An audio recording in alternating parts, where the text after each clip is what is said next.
To live is to suffer. To survive is to find meaning in the suffering. If there is a purpose in life at all, there must be a purpose in suffering and in dying. But no man can tell another what this purpose is.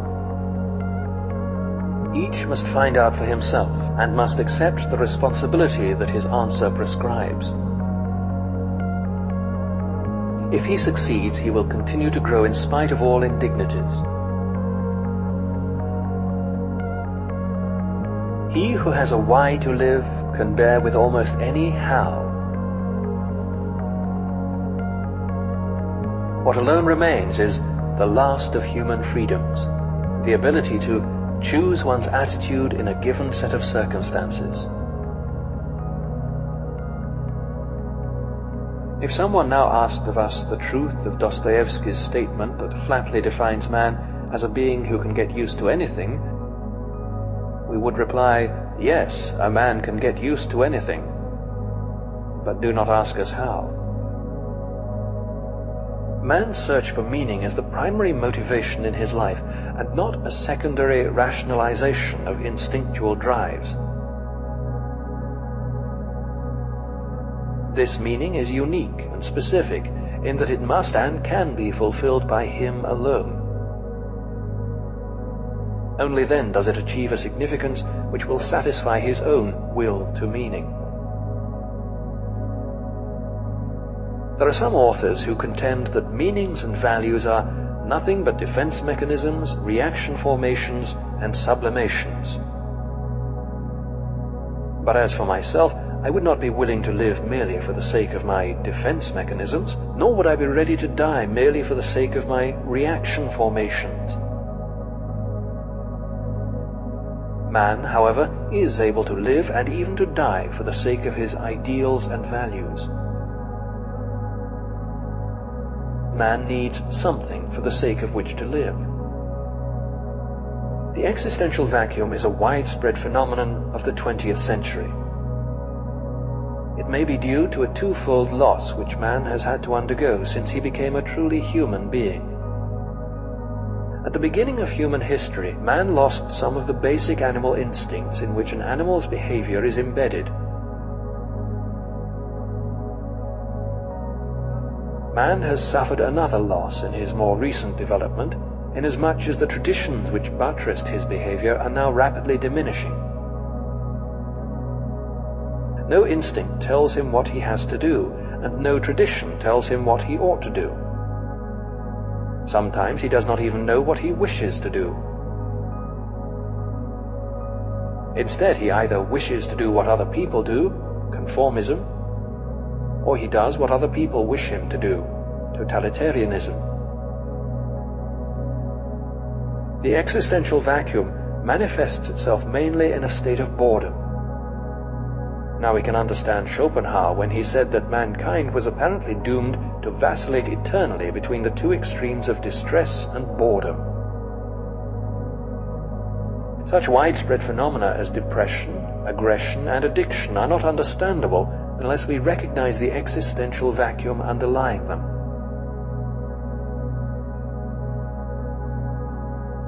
Moreover, there are various masks and guises under which the existential vacuum appears. Sometimes the frustrated will to meaning is vicariously compensated for by a will to power, including the most primitive form of the will to power, the will to money.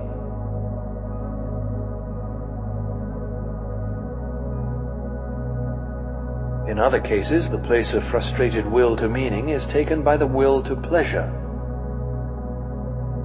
That is why existential frustration often eventuates in sexual compensation. We can observe in such cases that the sexual libido becomes rampant in the existential vacuum. The meaning of life differs from man to man, from day to day, and from hour to hour. What matters, therefore, is not the meaning of life in general, but rather the specific meaning of a person's life at a given moment. To put the question in general terms would be comparable to the question posed to a chess champion. Tell me, master, what is the best move in the world? There simply is no such thing as the best or even a good move apart from a particular situation in a game. The same holds for human existence. One should not search for an abstract meaning of life. Everyone has his own specific vocation or mission in life to carry out a concrete assignment which demands fulfillment. Therein he cannot be replaced, nor can his life be repeated. Everyone's task is as unique as his specific opportunity to implement it.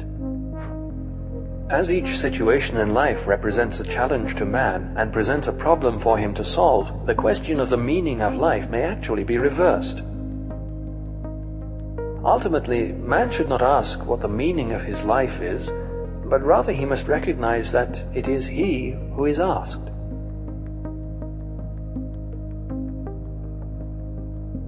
Each man is questioned by life, and he can only answer to life by answering for his own life. To life he can only respond by being responsible, the very essence of human existence. Live as if you were living already for the second time, and as if you had acted the first time as wrongly as you are about to act now. It seems to me that there is nothing which would stimulate a man's sense of responsibleness more than this maxim, which invites him to imagine first that the present is past, and second, that the past may yet be changed and amended. Such a precept confronts him with life's finiteness, as well as the finality of what he makes out of both his life and himself. By declaring that man is responsible and must actualize the potential meaning of his life, I wish to stress that the true meaning of life is to be discovered in the world rather than within man or his own psyche. Being human always points and is directed to something or someone other than oneself,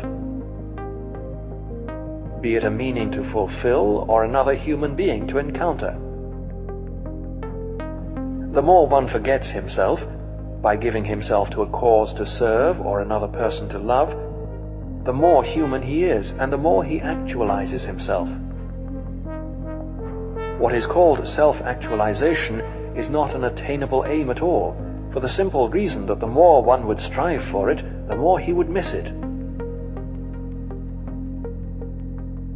In other words, self-actualization is possible only as a side effect of self-transcendence. We can discover this meaning in life in three different ways. 1. By creating a work or doing a deed. 2. By experiencing something or encountering someone. And 3. By the attitude we take toward unavoidable suffering. The first, the way of achievement or accomplishment, is quite obvious. The second and third need further elaboration. The second way of finding a meaning in life is by experiencing something, such as goodness, truth, and beauty. By experiencing nature and culture, or, last but not least, by experiencing another human being in his very uniqueness. Love is the only way to grasp another human being in the innermost core of his personality. The third way of finding a meaning in life is by suffering. We must never forget that we may also find meaning in life even when confronted with a hopeless situation, when facing a fate that cannot be changed. For what then matters is to bear witness to the uniquely human potential at its best, which is to transform a personal tragedy into a triumph, to turn one's predicament into a human achievement. When we are no longer able to change a situation, we are challenged to change ourselves. Suffering ceases to be suffering at the moment it finds a meaning. Man's main concern is not to gain pleasure or to avoid pain, but rather to see a meaning in his life. That is why man is even ready to suffer, on the condition, to be sure, that his suffering has a meaning. To suffer unnecessarily is masochistic rather than heroic. He who has a why to live can bear with almost any how. There are situations in which one is cut off from the opportunity to do one's work or to enjoy one's life. But what never can be ruled out is the unavoidability of suffering. In accepting this challenge to suffer bravely, life has a meaning up to the last moment, and it retains this meaning literally to the end. In other words, life's meaning is an unconditional one, for it even includes the potential meaning of unavoidable suffering.